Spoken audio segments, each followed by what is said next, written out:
So I'll just quickly talk about the accessory organs of digestion.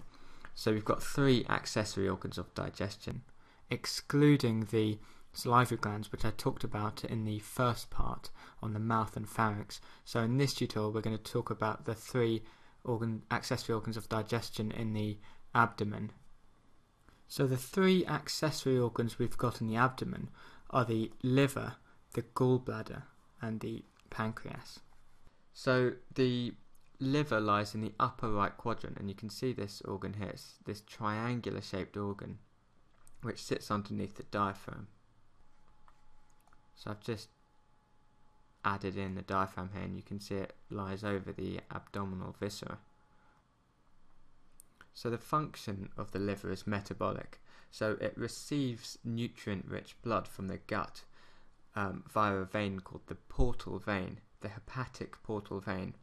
So blood which comes from all the other gut structures enters the liver via the portal vein, and the liver then processes the products of digestion. And it also produces bile. So just sitting underneath the liver, you've got this little structure, this little sac called the gallbladder. So the liver, which produces bile, stores and concentrates its bile in the gallbladder. So it passes from the liver via various ducts into the gallbladder. So you can see this little sac sitting underneath the liver, and you can see these various ducts kind of faded out. So these form the biliary system.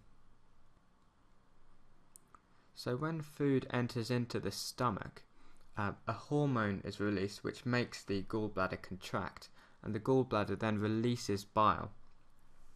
And as you saw, as I mentioned in a previous part, the gallbladder has various ducts which empty into the duodenum. So the bile enters into the duodenum to assist in the digestion of the chyme which enters from the stomach.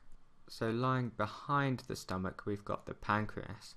So you can see this structure here. So it sits in the head of the pancreas sits in the curve of the duodenum, and the tail extends to this organ, the spleen. So the pancreas has endocrine and exocrine functions. So the endocrine functions are producing insulin and glucagon, and its exocrine function is to produce pancreatic juice, which is secreted into the duodenum, and this aids digestion.